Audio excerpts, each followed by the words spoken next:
You're winning.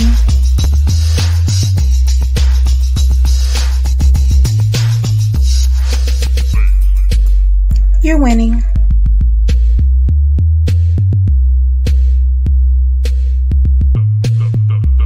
You're winning. Welcome to another episode of Epic Understanding. You are winning tonight with Coach Love. I have a fabulous show today for you about a serious matter. And I hate to say it's true, but did you know that August is one of the peak seasons for divorce? And it used to be that people got married and they stayed married to one person their whole entire lives. And I think so many Gen Xers and even some millennials grew up believing that that is what it was going to be. We'd like that to be the case, but unfortunately, that's not true. We are dealing with blended families all over the place. And as good as we have to be with picking the right mate, we almost have to train ourselves so that we can consciously uncouple properly. That said, I brought some experts here for you today. Those who are actually experts at being married, but also experts in consciously uncoupling or getting divorced with the least amount of trauma. So that said, without further ado, hello, Kecia Clarke. How are you? Coach Love, I'm great. Thank you for having me today. Awesome. Fresh off of reality TV and a newlywed, I might add. How are you doing? Oh my God, my husband and I are doing great. We finished the season of the show, and I have so many other things coming on with respect to this topic, divorce, and I hope to help a lot of women in the future. I think you will. Now, how long have you been a divorce attorney? I have been a divorce attorney for 23 years, and I have been a divorce concierge since 2013, which is now branched off into so many things. I have now a team of people helping me help women level up after a divorce. All right, all right. That is a beautiful thing. And hello, Denise. How are you? I'm awesome, awesome, awesome. What have you been working on, Miss Denise Banks-Wilson? Oh, actually, I'm as we speak, I am completing a new certification program. I'm working with as to the Jai Institute, and I'm teaching a co-parenting class out of California called the Introspective Comprehensive Co-parenting class.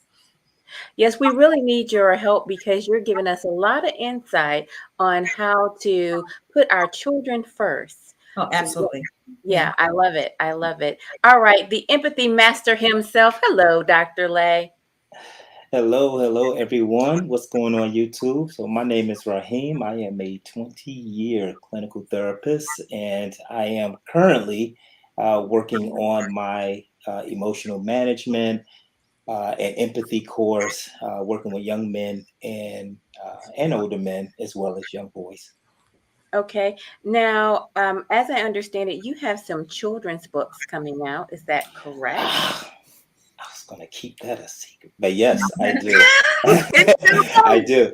Too late. It's okay. It's okay because I have. But yes, I am working on a children's book. I just finished the second book, and it is a empathy hero book. Young African American male young boy who goes around his city helping other young kids process their emotions through the use of empathy. All right. So, are you keeping the secret that you've been helping the police with their empathy? Are you keeping that secret? No, that's pretty. That's pretty good. I was part of my capstone in my doctoral program where I did the empathy course for police academy graduates. Okay, well, I'm glad you're not keeping that a No. secret. It's no secret now anyway. Um, all right. That said, the first question I actually want to tackle is the hard stuff, and I'm going to ask you, Kecia, to talk about it from the women's side. Dr. Lay, I'm going to ask you to talk about it from um, the male side, and Denise, I want you to tackle the children's perspective. All right. How do you deal with divorce when approaching it with someone who you believe is narcissistic? They might be high conflict, but Lord, they feel like a narcissist to you. Right. And there are two different things, Coach Love. I mean, first of all, divorce are difficult to begin with, but divorcing a narcissist can be downright dangerous. Okay. It can cause you much stress and mental health. Narcissists, as you know, they Mhm. really exploit other people for their own well-being. A narcissist can hit a tree and be like, it's the tree's fault. A narcissist will blame everything that they did wrong to you on you, and they're Uh-huh. difficult to divorce from. And sometimes women that divorce a narcissist have to get restraining orders, have to move far away because they become so angry because how dare you leave me? I'm good for you. I'm teaching you a lesson. And narcissists, they're physically abusive, mentally abusive, verbally abusive. And a lot of women that are married to narcissists come to me and says, well, I wasn't sure because he never hit me, but there's Mhm. so Mhm. many other ways to abuse a woman. And so divorcing a narcissist, do it quickly and stay safe. Okay. All right. All right. Do it quickly and stay safe. I like it. Okay, Dr. Lay. Yes, I have to put my thing on mute. If y'all hear my little girl in the back, listen. Oh, okay. No, She wants her daddy. you can do double duty. But yeah, so of course, being a therapist and having my fair share of working with individuals who had narcissistic traits or diagnosed with narcissistic personality disorder. Two things I would say in how to combat that type of relationship, especially when dealing with divorce. And one of the things, two things that I've seen very successful is, of course, setting healthy boundaries. Mhm. However, in order to do that, especially when dealing with divorce, is you really do have to involve the legal system. And that can be from documenting everything that happens, any encounters that happen between the two individuals, but then also even when you're writing up the legal agreement on how you're going to parent. Like Mhm. I've seen that done with success, especially when dealing with someone with narcissistic traits. But I think the boundary setting is going to be the most effective, for both individuals' emotional health as well as the children, because then the protection of the child comes in play. Mhm. Mhm. Okay, Denise, I like that. What do you have to add here? Well, I would say this is that I agree with everyone on the panel, and the kids kind of sit from a different perspective. The child's only objective, and quite frankly, should be their only job, be to stay safe, Mhm. and they're going to follow the lead of the parent. So the narcissistic parent, everything that they do, every action that they take, and the level of chaos and violence that they wreak in the home and that they wreak against the co-parent is going to affect the kids. They may not be directly there will be no direct attacks on the children emotionally and obviously not physically, but still the way the narcissistic parent um, uh, the chaos they bring into the home and the way they cause the co-parent to feel is going to affect the kids. The kids absorb that. Kids are sponges, you know, Mhm.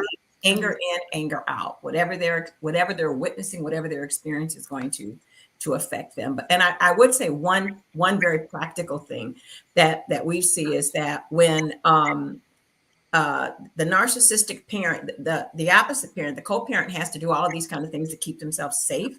And when it comes to having to move or to relocate or those kinds of things financially, it can also impact the kids, obviously, be very disruptive to their lives. Okay. All right. I'm gonna flip the script on you, Denise. What if the kid's the narcissist? I don't even know where to begin. I have no idea. Yeah, I work with minor children. Yeah. I know some Okay. kids that are a hot mess, but Mhm. yeah, Mhm. that wouldn't And let's just say we have a high conflict kid. Let's not call the kid a narcissist. Right. Narcissist. They're Right. a high conflict kid, and they're just a little dark triad, little manipulative, little being, and yeah. they actively play, both sides against the middle. Okay, well, that's called being a child. Right. Yeah, that's called, Okay. being a child. Yeah, that once again, I mean, if you look, if children have job descriptions, and that's one really prominent Okay. component of their job description. I don't, you know, obviously, I mean, I don't work directly with kids. I appreciate the question. I will offer this, and Dr. Lay can certainly speak to this, and Attorney Clarke, is that there are children whose behavior contributes to the divorce. Okay. But again, that goes back to the kids learn what they live. So if they witness the manipulation, the co-manipulation occurring between the parents, then they learn that that's the way they throw their voice into the ring. They throw their hat into the ring. And oftentimes, Coach Love, kids take advantage of this situation. Absolutely. I mean, it's a sad situation for the children because their lives are being disrupted, and the parents should try to keep their lives as consistent and structured as it was. But a lot of times, you get the middle-aged school children like, well, I can take advantage of this because daddy wants to be extra nice to me when I'm at his house. I'll ask him for everything I want over here. And then when I go to mommy's house, I want everything I want over there. And next thing you know, they're playing each other against the side, and they're saying, well, mommy said this and mommy said that. And they're actually the ones causing a problem between the parents. So the parents are trying to co-parent, but the child is taking advantage of a very sad situation. Sure. Absolutely. And so how can parents approach that, particularly when someone on the other side is feeding into it? Like you recognize it. You go, wait a minute. This is BS. I don't want to be with this individual, but I know doggone well they didn't X, X, X. And you do your investigation. It turns out what the kid is saying is just, BS, but you notice a pattern, and then you watch the person empower this negative pattern. What do you do from there? Because you're going to be impacted. And if you don't play along, it's going to kind of show up in the courts. Is this a question for me? It is a question for you, Kecia. Let me tell you what I think, what I do see, and I have a case right now. Kids are visiting their father. They're cooking Jiffy popcorn on the stove. The daughter gets burnt by mistake because he's letting them shake the popcorn on the stove. The daughter goes back and tells the mother that the father purposely put her hand and burnt her hand on the stove. Now, that's not true. Right. Division of Family Services gets called, and it's just a ploy to try to, get one parent to buy them everything that they want, or maybe they don't want to go to daddy's house because there's a party going on in their neighborhood and they have to go to a different neighborhood to spend time with their father. So they'll try to blame the father or the other parent on things that happen while they're there with their parenting time, which causes a huge conflict. And if you have someone who's narcissistic or has issues or just hates the other person, everything the child says, they take it as a grain of salt. They call the diapers, they call the police, they do wellness checks, and it just disrupts everyone's lives. And kids can manipulate in that way. Something minor can happen, and all of a sudden, the daddy tried to purposely burn me, and you don't want to go there anymore. So I just say, in this instance, parents should try to keep kids out of the conversation of divorce. They shouldn't talk bad about or disparage the parent. They shouldn't talk about what the judge said that day. They just act like everything is fine and let them go through their divorce secretly. And I mean secretly, like not discussing it with the kids. I mean, obviously you're going through a divorce, but it shouldn't be like, oh my God, I spoke to my lawyer today and the lawyer said this while you're on the phone with your girlfriend and the kids are within earshot, because they soak all of that in, and some kids will try to use that to their advantage. Okay. Go ahead, Dr. Lay. Yeah, I mean, I definitely agree with all of that. And I think, in my experience, when I've seen parents go through a divorce or they're talking about divorce and they're seeing an increase in argument and kids use that as bait, it was something that was said earlier, and to sum it up is what children emotionally suppress comes out in behavior, right? And so when we start seeing these types of manipulation and things of that nature, I think why I focus so much on empathy with parents or with adults and children is because that parental empathy may be another factor that truly can affect the children's like social ability and really positively associated with the childhood attachment, security, and emotional openness. So getting that child to be more open, to be more expressive, and both parents actually having that understanding and using it, whether they're at their house or apartment or at the other parent's house. And again, of course, we're talking about with a narcissistic parent. So there's another mental health factor that comes into play, right? So it does get really, really, really, really muddy, right? But I think if we're thinking about the children in this case, their emotional attachment and openness is going to be very, very key. Okay. All right. Let's talk about the opposite end of the spectrum. Let's pretend like, we are going to Wayne Brady this thing. We are going to Gwyneth Paltrow this thing, and we're just going to say, "Oh, you're just not the person for me." Okay? We're going to act like we have some sense. We're going to be real grown about this. Um, what do you think about co-parenting in the same household? So basically, everybody remains living with one another, but you don't continue to have sex with your partner. And I'm gonna start with Kecia on this, and I want to hear from each of you though. So Kecia, Okay. what do you think about that idea? I think that it is a stupid idea. I Uh-huh. think that the reason people do decide to do that obviously is for finances, because Finances, one right. household is easier to maintain than two. Right. But what the parties don't understand is when they do that, they are putting their life on hold. Part of a divorce should be the end of an era and the beginning of new beginnings, a new chapter. And when you remain in a household with that person, even though there's no relationship, and you guys already know, you can see whomever, you can see whomever. Well, who is that woman going to see? And what type of man is going to be okay with you still living with your ex?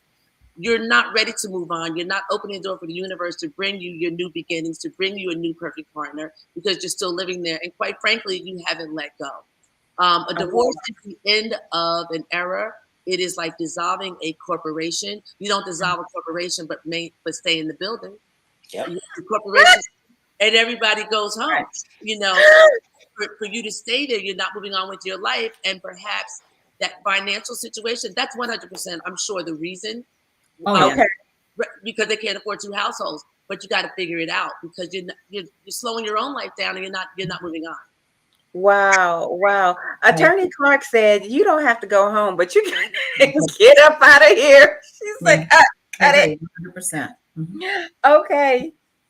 I actually had, I'm sorry. No, I actually had a couple that I worked with, and the most bizarre situation.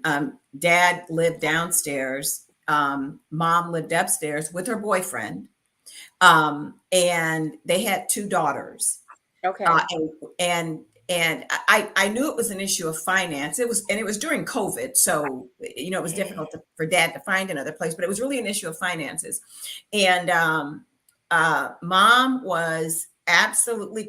We are great. We are cool. This is working out. Dad's in the basement. We sit and we have breakfast. We do all these kind of things together, right? We are a family. But when I did my pre-mediation with Dad and had a real long heart-to-heart, came to find out he saw the situation totally different. Okay. And he felt as if that third party being given too much authority in the home, and it was causing conflict. So the young ladies, because they had two young daughters, the young daughters had become more hostile. And they were hostile, sweet girls, but they had become hostile towards him. And it was just kind of creating chaos in the home. And finally, after I did their parenting plan, we did the initial parenting plan. And then once Dad was able to secure his own housing, we went back and did a permanent schedule. But I agree with Attorney Clarke. I've probably seen it 2 or 3 times, but every single instance has been because of finances. And there's nothing wrong with that. But every single time it's been that. And Dad wasn't able to move on, and Mom was already getting her groove thing on. Okay. Wow. In the house. That's something. Let me talk. Look, I'm going to flip the script. This is very similar, but it's not the same. It is when the parents essentially gift the house to the children, and the children don't relocate, but mom and dad do their on and off weeks. Okay, so it's not the same thing. I think it has a name. What is that called, Denise? It's bird nesting. Bird nesting. Okay, so the children, they stay in the bird's nest.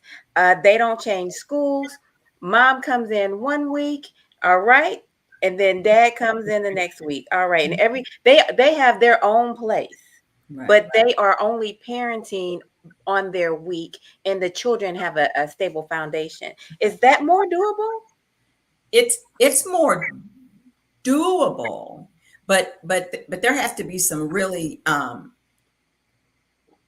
in that particular instance, you can reasonably make the argument that we're doing this because we want to minimize disruption to the kids' lives, and we want to keep them as stable as possible. And that's really good when you have kids who are in upper elementary, high school, et cetera, because you want to minimize disruption. Okay. However, there are a lot of things that have to be in place relationship wise. And one of the things that has to be there is that the parties have to trust each other, because otherwise, as Attorney Clarke was saying, you're sharing this, you're still sharing the home. Mm-hmm. Basically, you're still sharing the home, and in a way, you're not able to move on with your own life, because if you have a new partner, you are leaving that new partner every other week to go be back in the home with the kids, and so it's difficult to integrate into your new future. So there are a lot of privacy issues that most couples can't get past. Okay. Unless I'm going to have my own bedroom door and the door is going to be locked, and when you come, you're going to have your own bedroom, the door is going to be locked. But otherwise, it's doable, and it happens more often. But it's still another way. It's another model that makes it difficult to move forward into your future, and it makes it difficult for the kids. The kids can get confused. Wow. Let's get the man in the sand, Dr. Lay. Look, Denise, bird nesting. Wait a minute. I've never heard of that. Is that what class? Hold up. What's the income of this group? Is That's this what I was like Elon Musk era? Like, I cannot see that at the, that is. Yeah.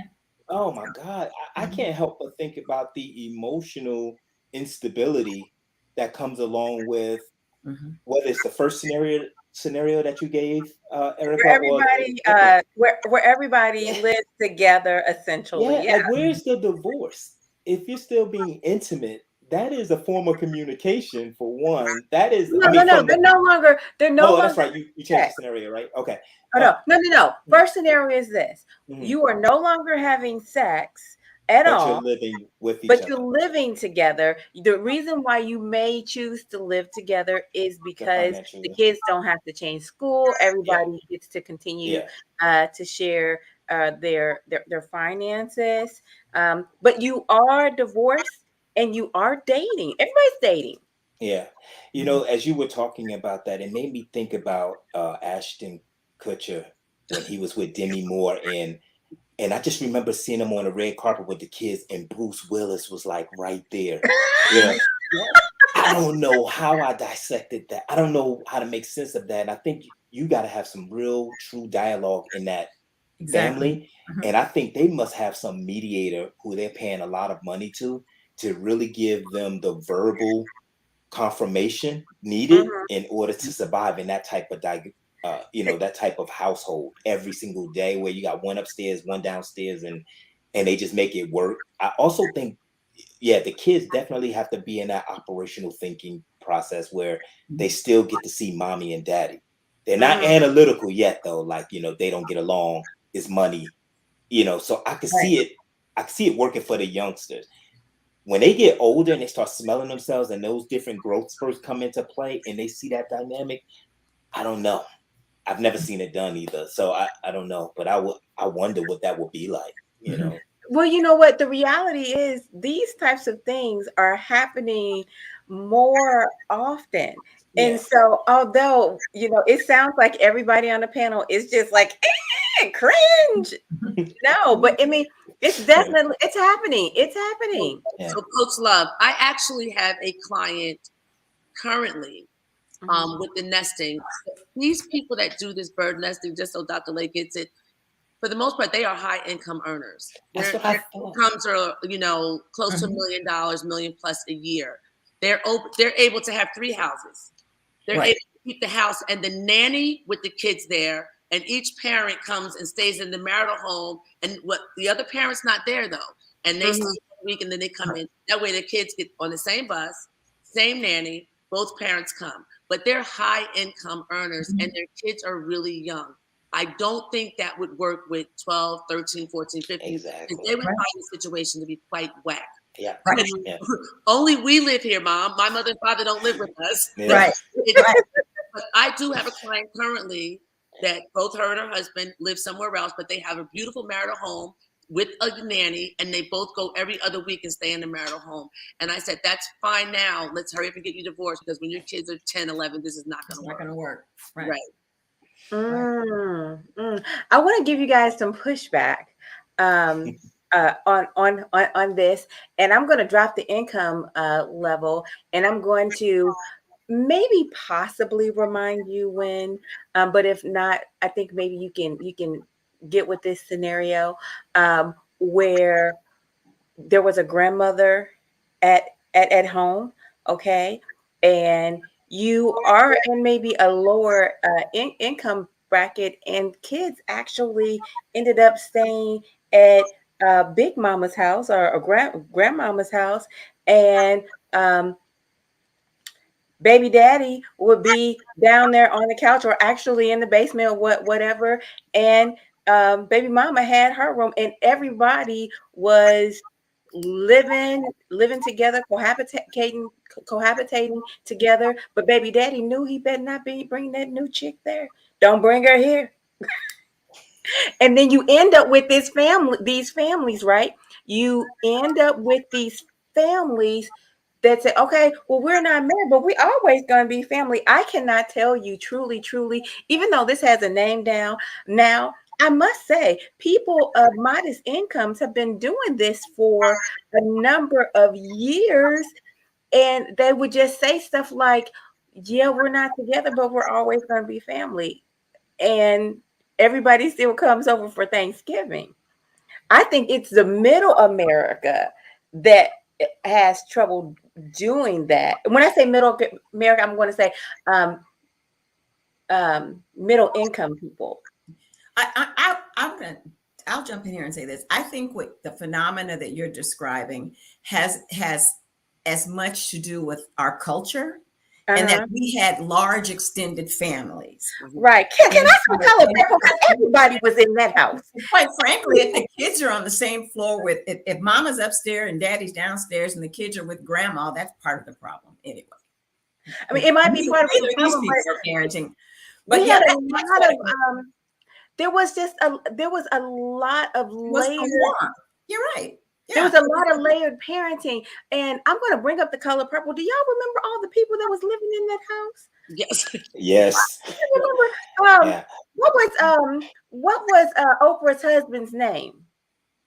Harpo. Okay, yes. And Harpo's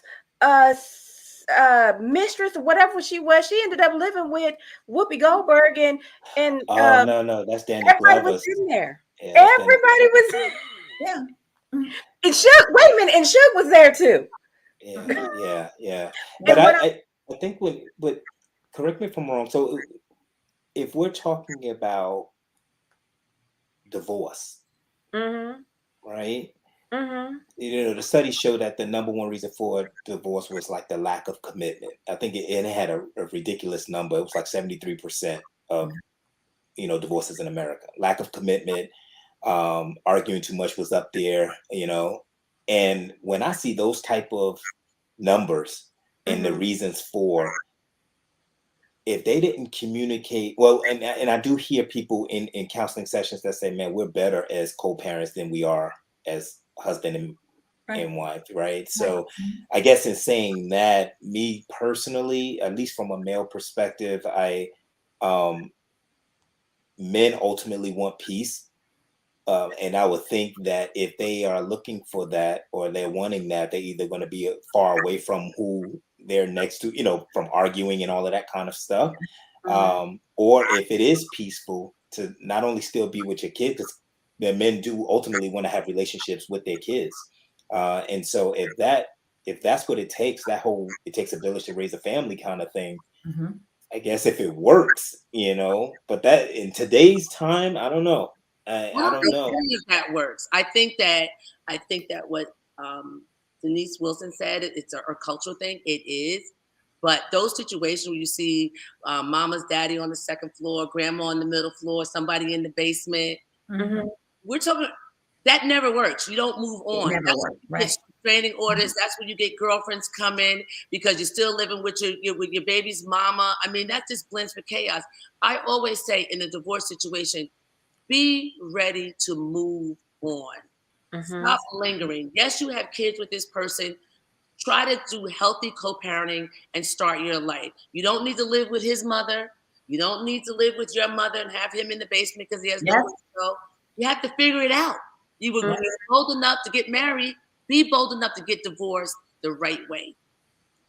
Okay, so basically what we've gotten out of this, it doesn't matter what your income level, whether you're on the color purple or you're on Dynasty, get gone and move on. That's the only way you can start your new life, your new beginnings. You have to be able to move on. So does it matter on the age of the couple? Like if they're over 50, just saying. Can they do it? Versus a 35-year-old couple? Can they do what? Can they live in this upstairs, downstairs? Grandma's the mediator. She's in the middle.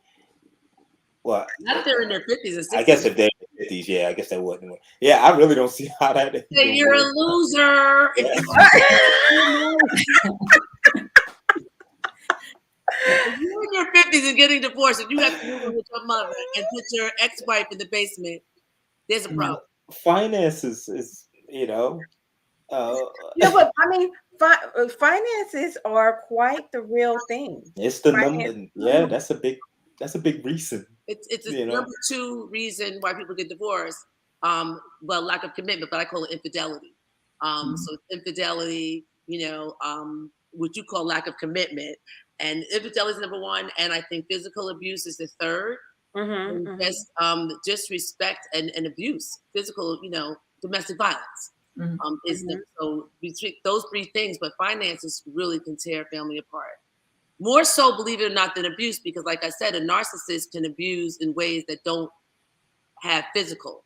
So a lot of people feel that if he doesn't hit me, then it's not abusive. But you could be a 10, but that man makes you feel like a 0, and you're okay with that. But it's ripping at your spirit and soul. And I often find, women fare better when they're the ones that initiate divorce. And that's why I created the Divorce Concierge. I wrote a book called Divorce Without Drama. What I didn't know before I got my divorce was that it takes 2 to have a divorce without drama.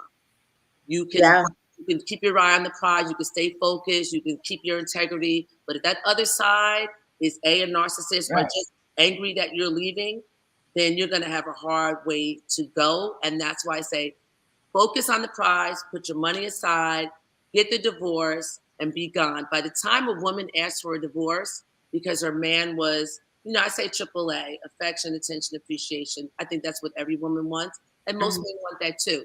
But by the time a woman says that she wants to divorce her husband, he may try and turn around and do everything she's been begging him for years. She's been like, look, you have to do this. We're not getting along. If you don't do this, we're not going to make it. You went to counseling. He didn't change. And then all of a sudden, when she brings up the big D word, he's like, okay, he's bringing home flowers. He's doing all this stuff, asking her to go on dates. When a woman asks a man for the divorce, she has been done. There's nothing this man can do to pull her back. It's too late. That's the difference between a man and a woman saying they want a divorce. When a woman says she wants a divorce, she's been done. She's out. Guys have no chance of reeling her back in. Yeah. All of a sudden, I started hearing R. Kelly. When a woman's fed up, there's nothing you can do about it. Well, most women, I think the research shows that most women contemplate a divorce for 3 years before they even say a word. Which is really, and this is something that we studied too. I went and got certified in Gottman couples communication, and with the military, with the type of lifestyle we live in the military, frequently gone deployments, all of these kind of things that happen. It was so important to really gain as much knowledge with communication. What can we do with communication? And the thing that you said there, Denise, in reference to they're contemplating divorce over the 3-year span or whatever have you, and it was so astonishing to see that the studies show where however long you were married, when a couple gets divorced, they were breaking up half that time. And as a therapist, I noticed they treat me like the dentist. They typically come to me when it's like too late. You know what I mean? It's almost like like they want all right, this is our last hope to save this marriage kind of thing. Right. And I hated that type of pressure, because one bad hiccup or whatever have you, it always went a different direction. But I would tell you, just to know, we Coach Love, we were looking at those studies before where it shows 75% of divorces are initiated by women. And I think psychologically, when we break that down and what's happening in that, knowing that divorces typically occur within, around 8 years is the median, I guess, at least that's what the studies will show. I often try to get inside, using empathy a lot of the times, but try to get inside to understand, like, if it's a communication breakdown. And what I've noticed is, at least in my experience working with military, is a lot of those issues were there before they even got married. Right. And so I start having to adjust my way of thinking, like, why even take that next step, And that part is a multivariate analysis with that piece. But to see those signs beforehand, I thought was really critical. And it says a lot about what they went in with as far as expectations. But when it comes to the initiating divorce, I don't know. I mean, from the panel, how is it? Why is it so lopsided? What, we know men are, right? I mean, this is something that I think viewers would like to know here as well, because we go to pointing the fingers quick, and I'm like, let's dial it back. Let's not point fingers. Let's try to understand, right? If 75, Keisha's jumping at the bit to answer that. Kecia, what say you? Yeah, go ahead, yeah. So, Coach Love, I was just to Dr. Lay's point. When women fare better and men don't initiate divorce at the rate that women do, because of the age-old phrase, "It's cheaper to keep To keep her. Stay through misery because they're like, I don't want her to take my pension. I work too hard. I don't want to lose my house. I don't feel like moving. I can't stand that woman, but I will stay. Women don't do that because we want love, attention, affection, appreciation. Men could do away with that. Like you said, men just want peace. If they could come home every day and sit, do what they want. Nobody's messing with them. Nobody's nagging them in their ears. Nobody's asking them to do anything. They are content and happy. Whereas women, we want the whole thing. We want that romance. Right. If we're not getting it, we'll leave. Right. Yeah, and I was just going to tag on to that, because it would seem to me that men can often stay in relationships that are transactional, whereas women want relationships that where you connect on a more emotional level. So when women don't get that, this is not my area. I'm the kids person, but when women don't get that, it kind of festers over a while, and then you're constantly doing a cost benefit. So I'm doing a job description. If he gives me this, I can live without this. And then you start to prioritize, and then you get to a point maybe perhaps where the man is feeling as if he doesn't require as much. He's low maintenance when it comes to the emotional or the intimate side. Women want more, and when you don't get it, you think about it, bam, you're out. So that I don't want to steer this conversation to No, go ahead. Ask your question. I'm curious to know. Of course, we've seen over the past since 1971, we've seen a huge increase in divorces and everything, right? At least statistically, that's what it shows. So I'm assuming the question, or at least the individuals in the past, it wasn't that women were stronger. It was because they didn't have this out that women today have. Exactly. Absolutely. Yeah. Resources. You know how the reason that's so dangerous is because when you look at the institution of marriage, which is what it is, it's an institution first, right? Just like the institution of religion, the institution of like military, institution of school, whatever have you. Any institution, it comes with a set of rules, right? And guidelines. And one of the things, and I see this in sessions with couples where you're absolutely right, the man does have this very straightforward way of thinking about marriage. Like, listen, regardless of what we're going through, this is not, divorce is not, I'm a married man. Like, I hope my wife is not ever thinking that, what I mean? But in my mind, that's the last thing that, it's on my mind, right? But I am a good listener to her as well, right? So, but I understand, when they talk about an institution and they talk about these rules and guidelines, you want to try to commit, right? And so that, to me, I mean, and to your point, Kecia, you're absolutely right. Like, the guys do not be quick to leave, and military guys knowing what they got waiting at 20 years, that's a lot of half they're splitting up, if you will. So yeah, money cheaper to keep a thing comes into play, but I also think men do have this level of, like, aside from cheaper to keep, it's like, you know what, I made a commitment, and I think that's so important, to a relationship, is that the commitment supersedes my individual wants. You know what I mean? It humbles me, to be honest, as a married man, so yeah, and I try to, I mean, honestly, I try to teach that even in the sessions, but I do hear a lot of what you're saying, even in my sessions with couples, and the woman is typically fed up. Like, she's like, yo, I'm tired of this, not getting, it is generated by feelings, not so much commitment though. It's not a commitment talk. It is emotional talk. And that was, is breaking that barrier. I don't even touch that, because I feel like that's something very sincere to the woman. She's trying to be heard at that moment in time. But I just find it very interesting, the dynamic, like where we're headed as a people, as a nation, when it comes to divorces, and, it's the trend is going, so it's all I interesting wanted to though. piggyback on something that Dr. Lay said.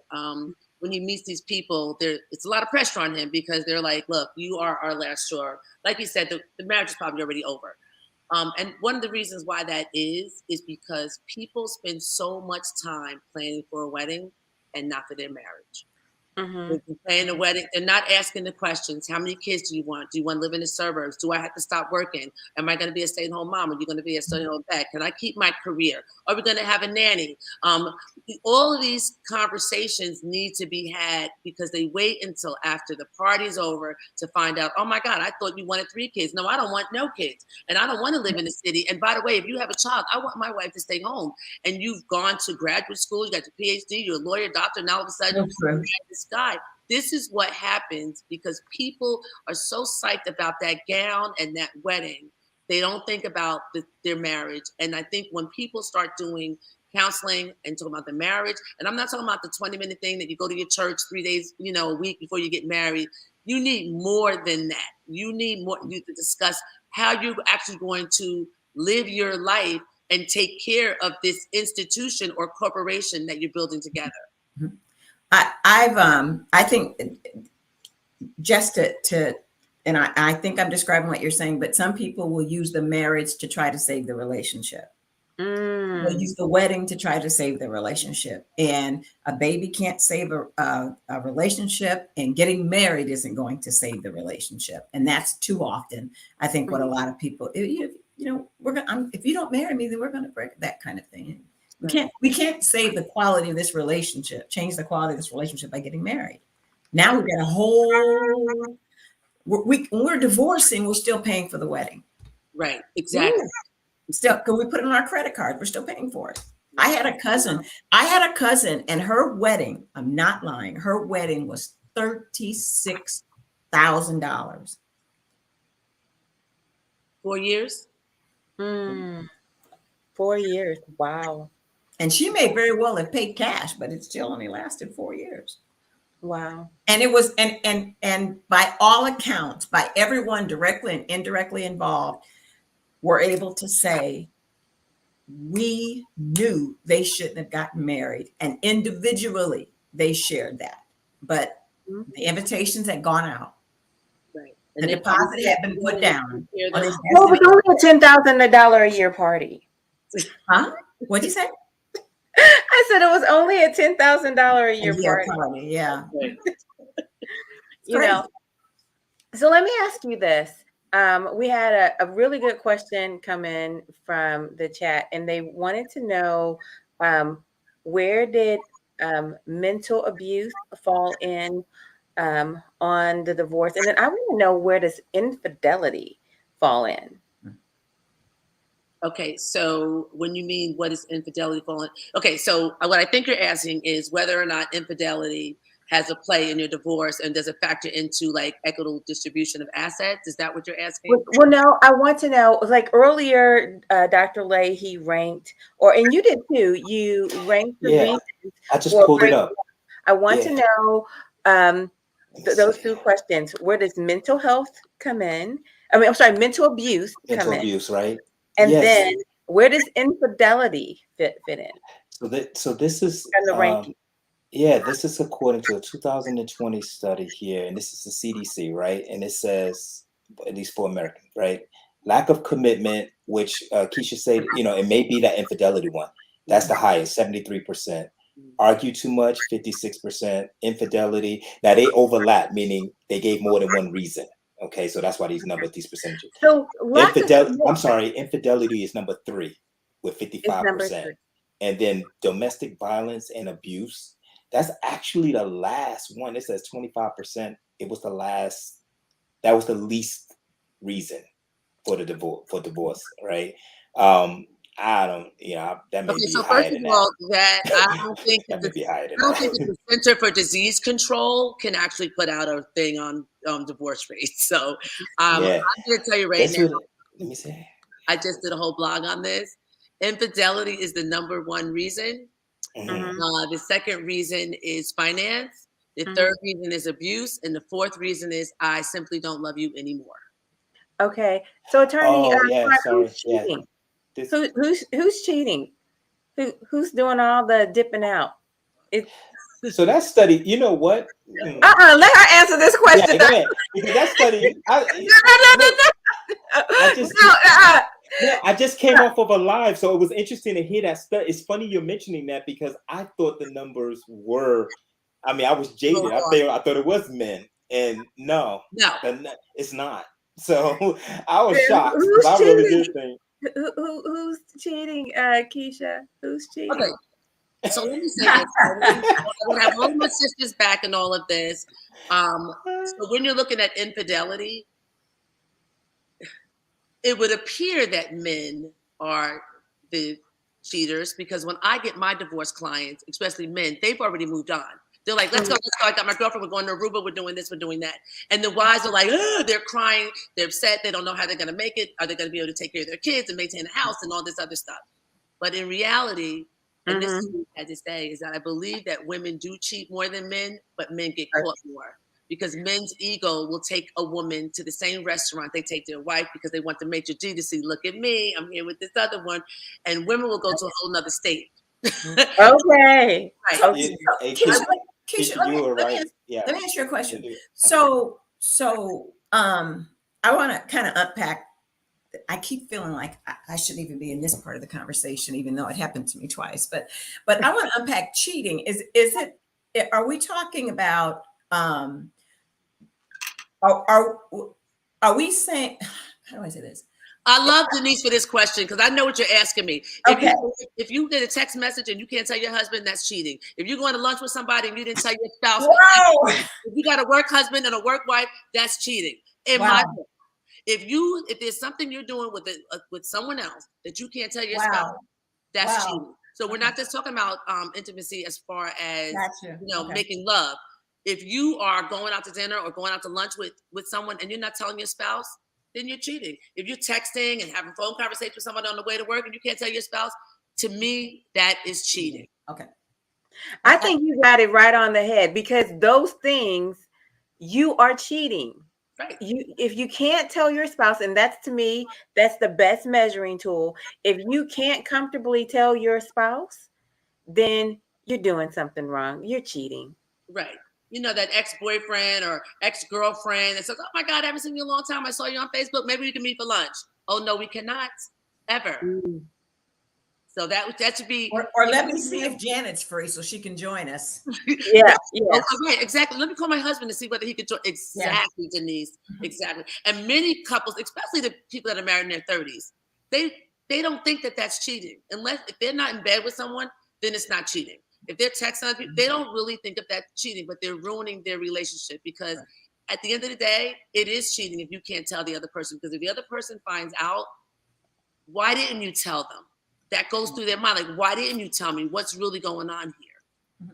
I like hearing you say that. Again, I keep wanting to back out, but I think that that's a great metric for some of the conversations I find myself in, because when I have couples that I'm working with and we're trying to one up or one down, we're going to say he did it worse or she did it worse. But if you start with that metric, then we all stepped out a little bit.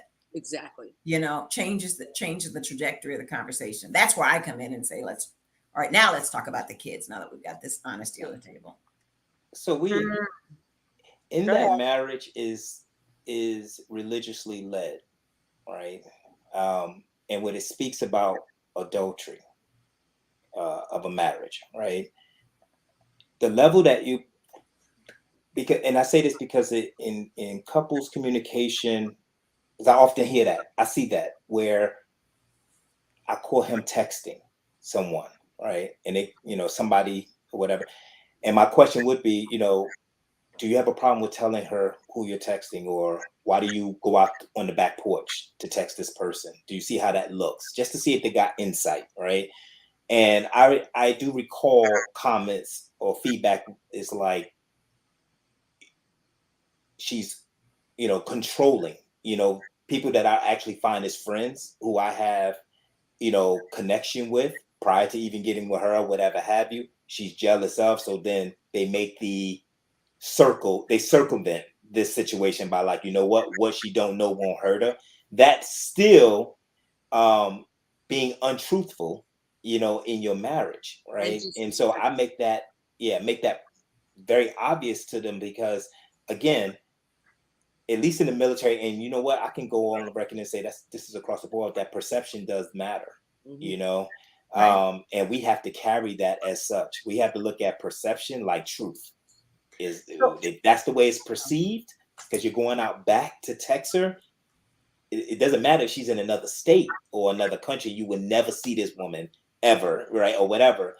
The fact that emotionally what that does to her, to watch you go out back to confide with someone because you find it easier to talk to them than to talk to your spouse. Do you understand what that means? And vice versa.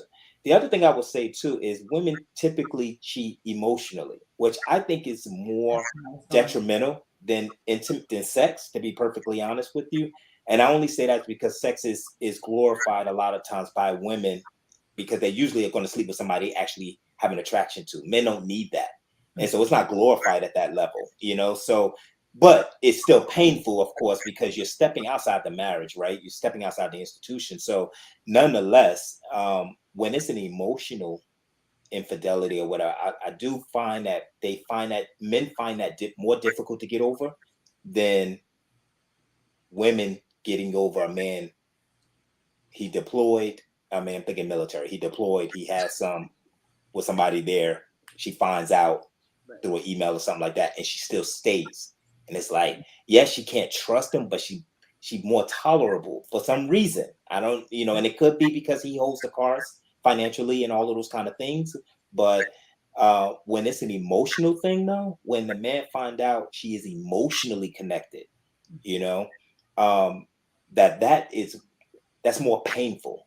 It takes too much more work to mend that than, I'm going to say something that blew my mind. My son he's 27 now, but when he was like 22, he broke up with his girlfriend, who I personally loved. I mean, I had a harder time with it than she did. And he cheated on her all the time. But she cheated on him one time and he broke up with her. And I was like, why did you do that? And he said, Mom, what you don't understand is that if she cheated, if she slept with him, that's because she really wanted him. You can't say the same thing for me. I just did it. But women only sleep with men that they really want to be with. Blew me away. I never thought about it like that. I mean, it was a good way for him to justify his behavior too. But what he said, that was pretty profound. He said that, for men, it doesn't have to mean anything, but I know that for her it did. And I can't be with her after that. But that is true. So, men could go, that means nothing. But if we do something, it's like, well, where was her heart when this happened, And you're a receiver. I gotta understand that. I don't know if women actually dissect that. I know women like to say, I can do whatever you do. You're a receiver. Like, you have to take a man in. Right. Okay, so you said Dr. Lay. That's traumatic. You sound like my husband. So that's traumatic. Like, to know that you had to take that energy in, that's a lot of freaking energy a woman takes on. And it speaks to how connected a woman does get with that type of behavior. Right. I just want to pause 1 second. So, the man has to put all that energy out. So you put all that energy out into a vessel. You put all that energy out. True.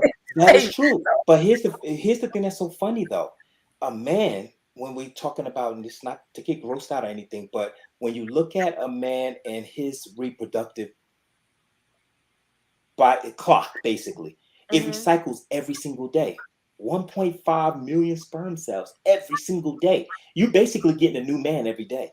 And I literally tell look, I literally tell my ladies, I'm like, yo, if it's been 3 days and he hasn't, like you haven't, you're going to start seeing a guy look antsy, fidgety, irritated, snappy. He starts to distance himself, isolate, literally. And this is what the studies show biologically, how men are actually programmed. That's every day you're getting a new individual.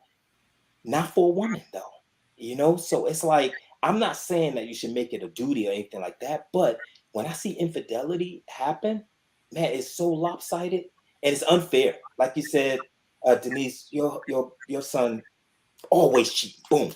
He did it once, but that is big to receive a man. That's like a beautiful house and you opened your door. Like he walked in that door, like game over, like dang, and the man feel that, and it's just like it's not fair because I don't let the man off the hook. I don't sit there and tell him like, you know what she did, I get it. No, I'm like, dude, I'm gonna have to do a show that so we can discuss whether men and women cheating, is it the same thing? Well, I'm going to tell you, Coach Love, what Dr. Lay said. My husband and I had a discussion about, infidelity and everything in anticipation of the show. And he said exactly what Dr. Lay said. He said, it's not for a woman to lay in bed, do what she has to do and receive a man. Whereas men just, hit it and leave. And he said it's totally different. And I vehemently disagree with him. But it's the level. So you disagree. So this is what I see. I am disagreeing with this too. No, this is coming out of the man handbook. I think we read it somewhere. It's literally the submission. As a matter of fact, I think it must have been Plato. It's literally no. It is literally the submission piece. It's the submission piece. I think this is why women, honestly, I feel like this is why women will not accept a man who like goes both ways and then get with them. It's something, even I met so many women who said, no, I can't get with a man that does that. And I'm like, wait, why? I mean, you know what I mean? But nonetheless, I think it had more to do with the submissive piece that comes along with that. When you receive, I think that's what you guys want to think. I think I'm just letting you know what men how men. Yeah, exactly. I think that is what Yeah, men yeah. want to think, because it further girds up this idea that they have in mind that it's okay for me to cheat, but it's not okay for her to No, cheat. no, no, If no. she cheats, it's just No, over. accountability is accountability. That's why I say I don't let men off the hook with that. Because I But feel like men, if you agree but to the no, you institution, don't. But other men let other men off the hook because with we it. understand our sexual reproductive type, No, no, you understand the fact that you guys want to do it and not be held accountable. they're going to be held accountable because again, 75% initiate divorce. Lack of a commitment, infidelity is high. So it Yeah. shows they're going to be held accountable. It's just that it's funny how the studies show that those men are still more likely to get remarried. You know what I mean? And be Of in a long course. You know relationship what? with Let's another. go there, because Because I men think that's are more interesting. likely to get remarried. But do Yeah. you guys remember this recent move? I'm sorry, this recent conversation about Sarah Jessica Parker and Andy Cohen. They're both sitting outside, and it is right before the movie Just Like That releases. And the paparazzi captures them having lunch, and the title reads Sarah Jessica Parker letting herself go, her hair's going gray. Now, we all know that Andy Cohen has been gray for I don't know how long, but she's gray and he's gray. And, you know, all of a sudden she's completely undesirable because she has this gray hair, and that is because men are viewed as desirable sexual creatures when they look wise with the gray hair, whereas a woman, oh, she's older, ew. She loses some of that mystery, Yeah. savoir faire, or just absolute desire towards her. So it is not, to me, rocket science why women aren't necessarily getting married. But at the same time, I think maybe there's some wisdom there, because women are going, no, I'm going to choose a lot better. Like you're saying, choose a lot better because, the studies show that the chances of divorcing is even higher, right? The second go round, right? So you're Right, saying choose a lot better. But this is where we have to get to a place where we're choosing better the first time, right. I mean, right? that's just, you I know what, mean, the world, and I really want to hear from Denise and Kecia on this, but I think the world is such where right now, particularly with Generation X, and then a little bit millennials, the world expanded in a way really rapidly where options became absurd. I mean, there were men who were married to women who absolutely did not want to be married to women. They really, really wanted to be married to another man, and vice versa. But this whole idea of being, what is that called? When you have a cover, what is that called? A woman is your cover. Beard. A beard, yes. So you have a wife as a beard. That whole thing kind of has moved away. You don't really need that anymore. And so there were a ton of men that were using women as beards, but being on the down low. I mean, it was an actual phenomenon. And so marriage has experienced that. Marriage has also experienced women working and really taking their careers seriously. So there's that. And so Generation X has had a whole lot of options there on for marriage. So it just wasn't there before. So now you have to choose somebody who is better for the person you are today. Um, Kecia, what do you have to say about this? I want to hear your thoughts. Okay, so here's what I feel about remarriage. Well, first of all, I'm on my fourth marriage, and I'm a newlywed. I like to be in a relationship. I'm a relationship person. I don't date Tom, Dick, and Harry. If I go on a date with you, I like you. We continue to move on. I think that when women get divorced, there's just not a lot of good men out there for them. And I know that I have a lot of friends who are in their 40s and 50s, and it's tough out there for them. Some have been divorced for a few years. Some are in the middle of a divorce right now, and they're ready to go outside of their race because men out here are married. They're willing to see them. You know, a married man will take anybody out, the married man they're meeting. And I think that women are not getting married as often as men. Number one, because they're making smarter choices. And number two, I think the pool of good men are just there. And to your point, Coach Love, men in their 50s are looking for someone in their 30s. I mean, and there's some badass 50-year-olds about there. And men are looking for younger women. And I think that it is really difficult for women who are divorced to find someone who's going to give them the AAA and not just looking for a trophy wife or some pretty woman they can have on their arms. And I think that we are learning to become happily single. We have our own careers now. We like coming home to our own peace and quiet. And should a man, we meet someone, we're happy about it, but women are no longer thirsty because they see that, number one, I don't have to settle. And number two, the people that are coming to me are already married or lying. They find out. I just think the pool is not there anymore, and that women are like happily single now because they have their own careers and they're traveling, and it's not really get divorced. They're like, look, I'm going to live my own life for a good amount of years before I even think about it. Whereas men need a mommy. This is why men are getting remarried. They need a sex toy, they need a mommy, and they need a chef. No, Kecia, I am not. You are not about to sit over here and say, man. Well, no. you got there and said that it's okay. But the thing is, men actually like commitment. They are really simple like that. They actually like commitments. Lay, I don't agree with you. What they don't like, when you say peace, we don't know.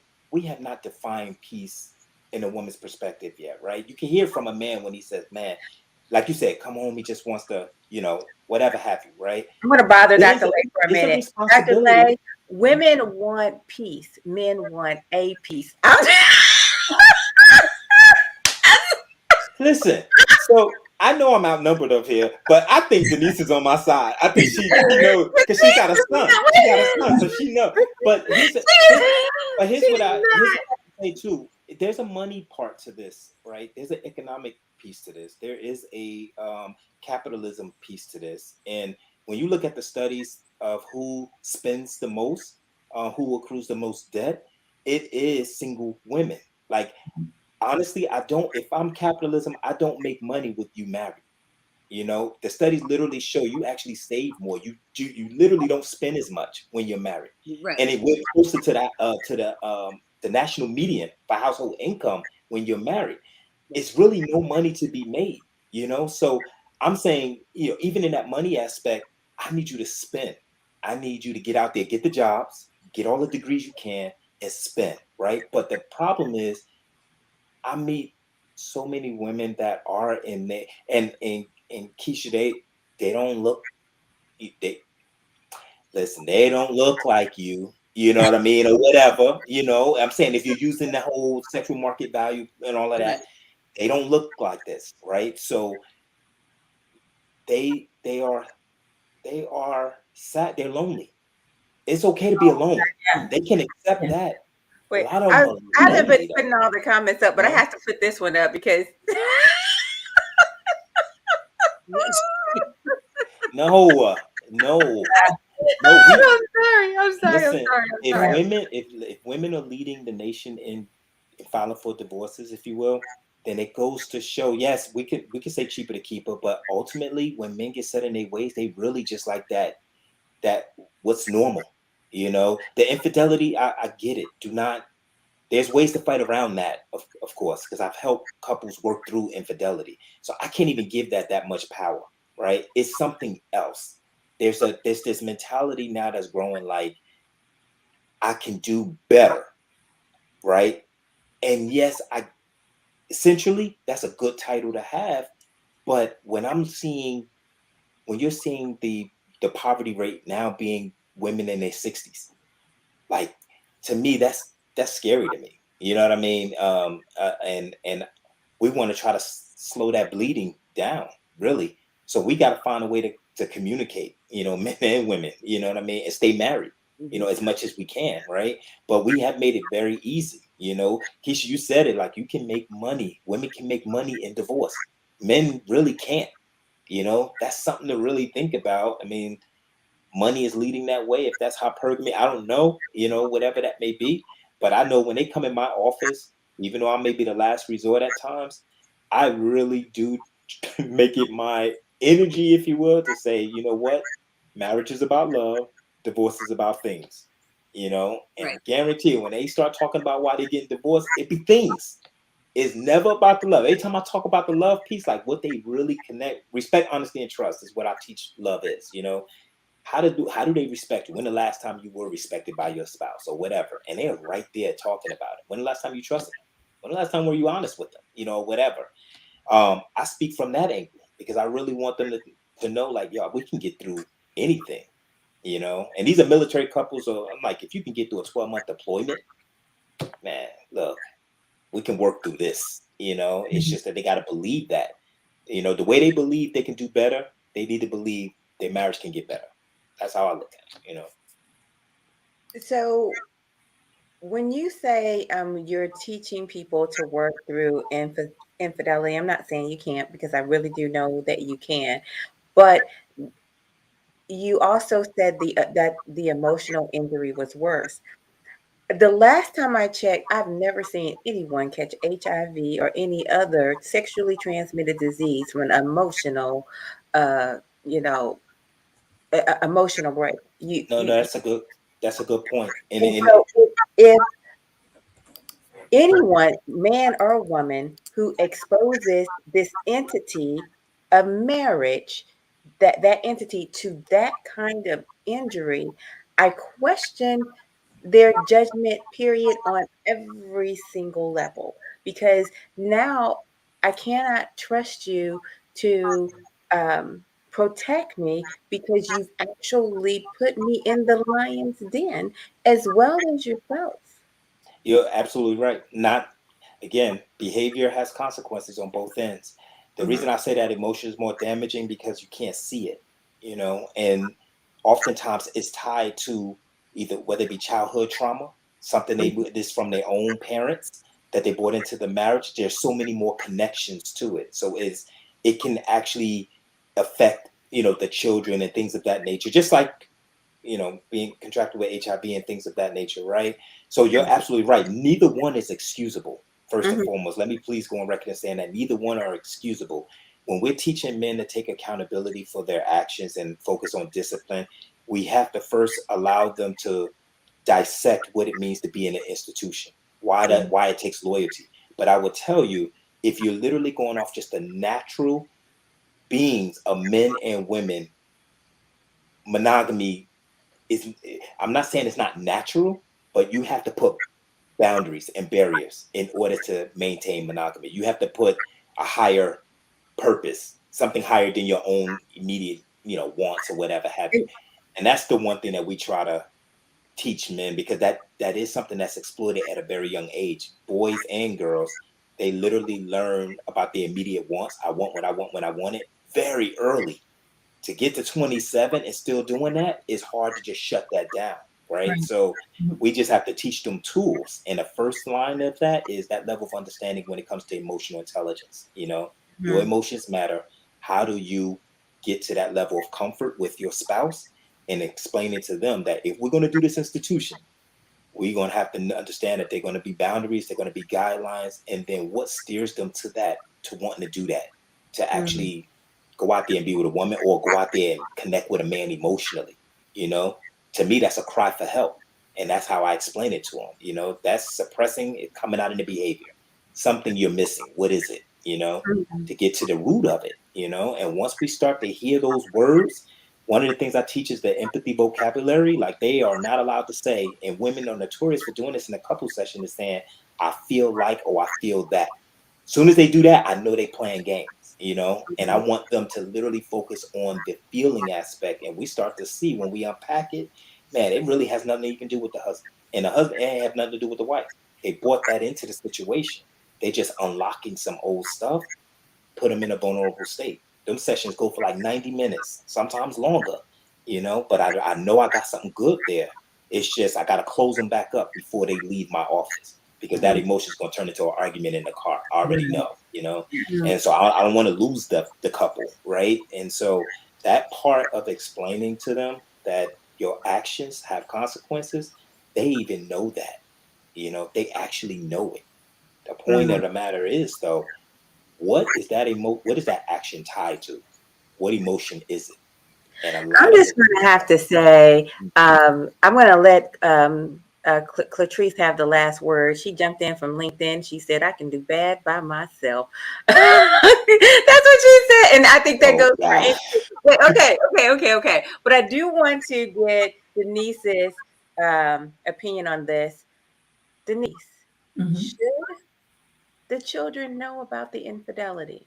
No, No. no. Why I not? think that you know, we're kids all different ages. So if we're talking about young kids, absolutely not.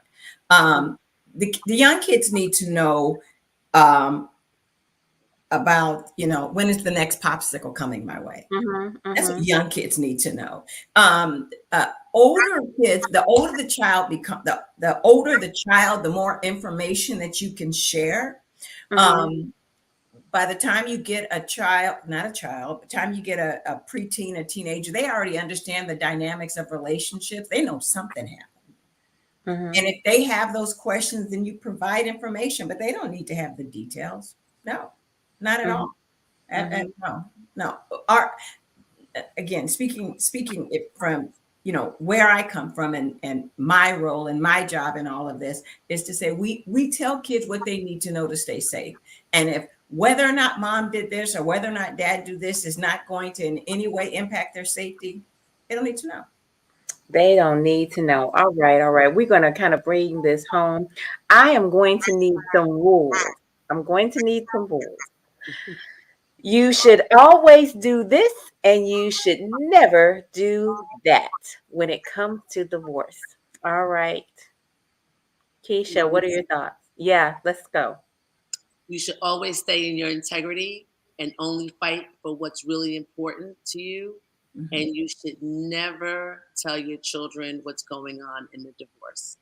Right. All right. That's a good one. Those are good ones. Mhm. Okay, Denise, you should always do blank and you should never do blank. I'm going to kind of piggyback to what Keisha said. You should keep the kids out of the divorce, and you should never allow other people to introduce information to them that you wouldn't share. You or your co-parent wouldn't share with them.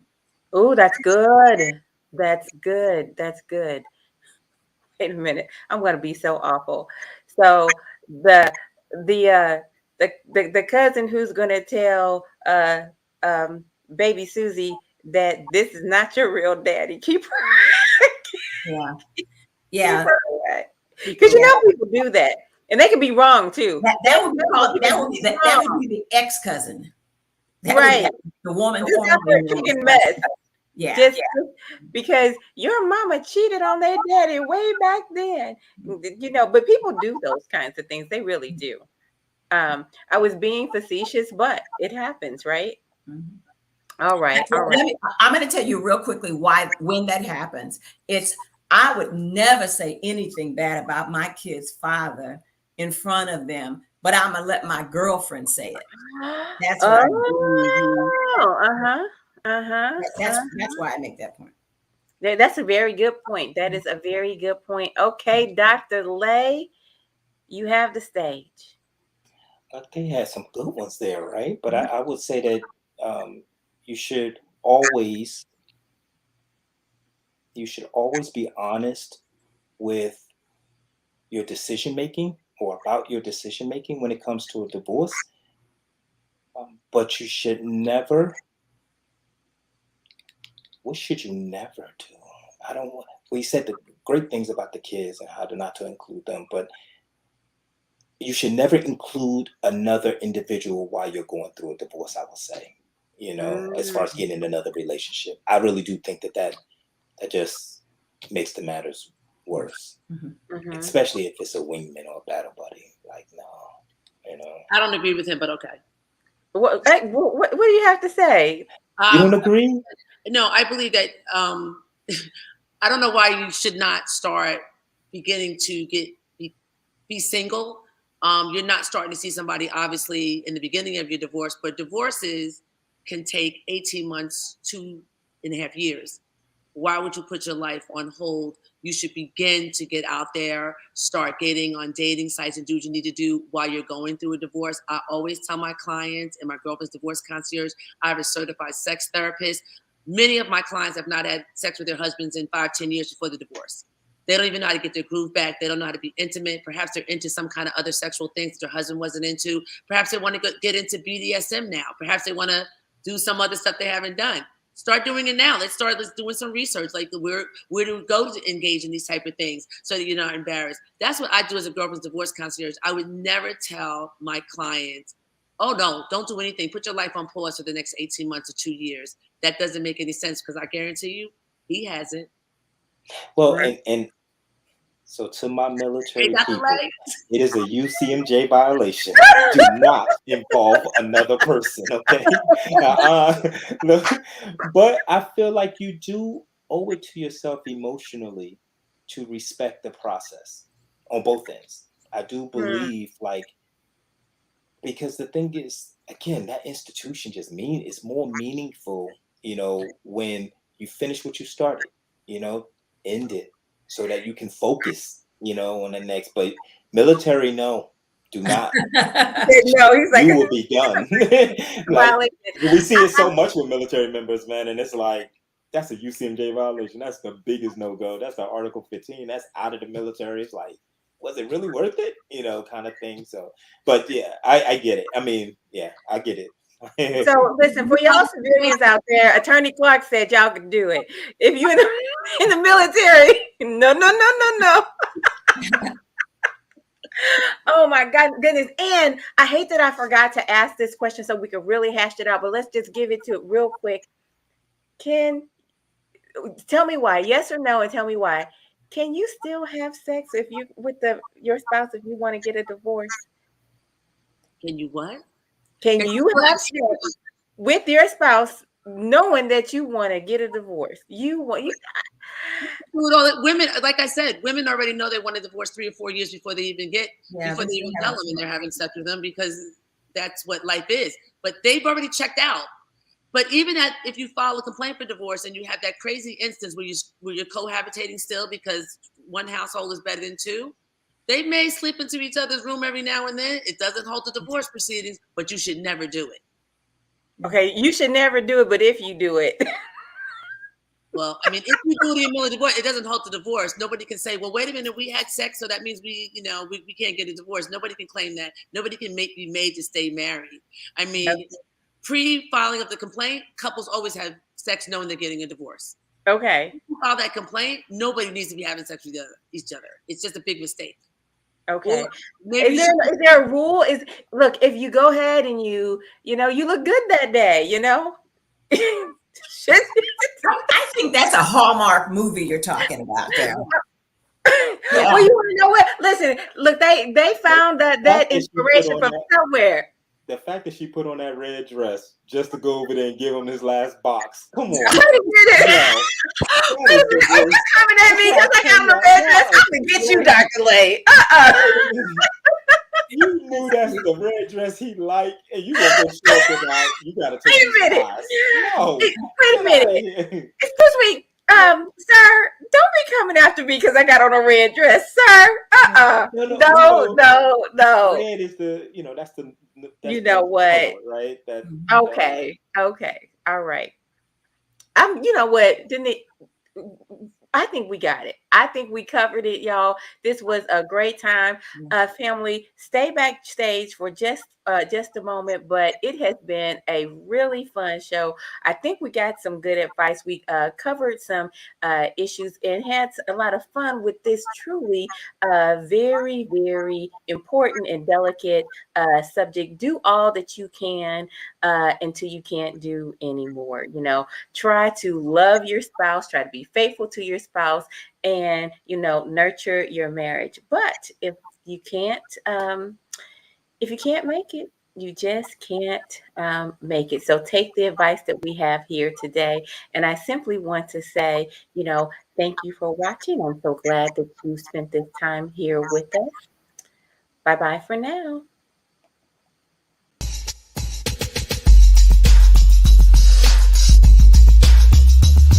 You're winning.